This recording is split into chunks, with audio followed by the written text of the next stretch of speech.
ہے. ارے سلطان الانبیاء کی بیٹی جسم پر ٹاکیاں لگے ہوئے لباس پہن کر بھی اللہ کی بارگاہ میں سجدہ شکر ادا کرے, اللہ کی بارگاہ میں شکر گزار ہو. ہماری ماں بہنوں بیٹیوں کے تو ایک ایک سیزن کے 12-20 جوڑے, اور اس کے علاوہ اگر کوئی خوشی امی بن جائے تو الگ نئے نویلے جوڑے اور خود بازاروں میں جا کر خریدنا. لیکن لوگوں آؤ, سلطان الانبیاء کی بیٹی سے بڑی شان والی بیٹی کون ہوگی؟ لیکن اپنے جسم پر پھٹے پرانے کپڑا پہن کر بھی ساری رات اللہ کی بارگاہ میں سجدے ادا کرتی ہے اور دن کو روزہ رکھ کے رب کا شکر ادا کرتی ہے.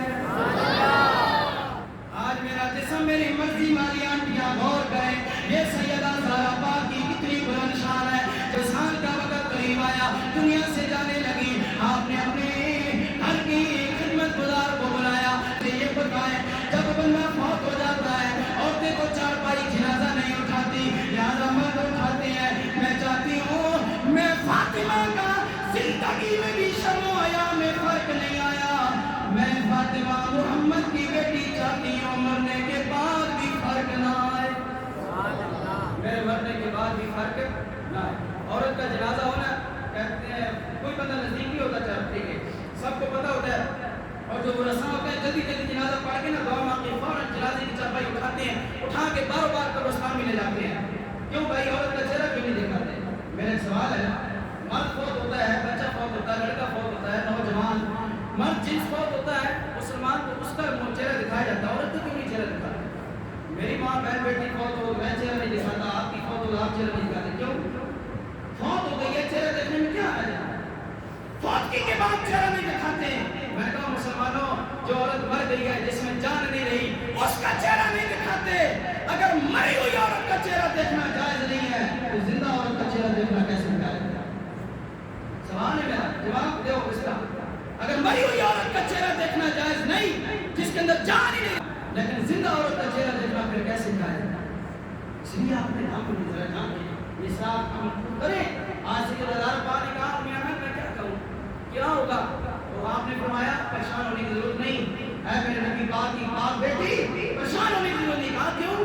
فرمایا جب آپ کا جنازہ تیار ہوگا, چارپائی تیار ہوگی, اوپر کپڑا ہوگا, کہاں کپڑے سے بھی میت نیچے نظر آتی ہے, جسم ملتا ہے چارپائی لوگ اٹھائیں گے, جسم ملے گا میت ملے گی, میرا جسم کپڑے کے اوپر سے بھی کوئی نہ دیکھ سکے.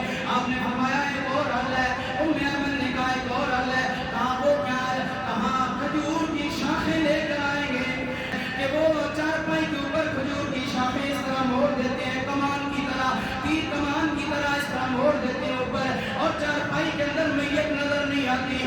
اس طرح کریں گے کھجوروں کی شاخیں آپ کی چارپائی کے اوپر اس طرح کمان کی طرح موڑ دیں گے, آپ کا جسم کوئی نہ دیکھ سکے گا. محمد عربی صلی اللہ علیہ وسلم کی بیٹی نے اسی وقت سجدے میں سر رکھ کر شکر ادا کیا, یا اللہ تیرا شکر ہے جس زہرا کا زندگی میں شرم و حیا برقرار رہا ہے, اس کے شرم و حیا کا بندوبست انہیں مرنے کے بعد بھی فرما دیا. وہ تو اتنا پریشان تھی شرم و حیا, اور آج ہمارا شرم و حیا کدھر پہنچ گیا ہے؟ تربیت ہونی چاہیے نا.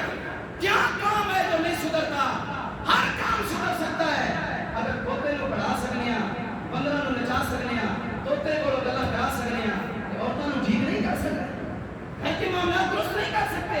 انسان کے اندر من کے اندر کوئی پاور نہیں, پاور ہے لیکن پاور پہلے ایمان والی پاور ہونی چاہیے, پھر سارے معاملات ہوتے ہیں. اگر پاور ختم ہے تو ایمان والی پاور ختم ہے, ورنہ جان والی پاور تو بڑے بڑے ہٹے کٹے بھی ہیں, بڑے بڑے پہلوان بھی ہیں, لیکن جس کے اندر ایمان والی پاور نہ ہو.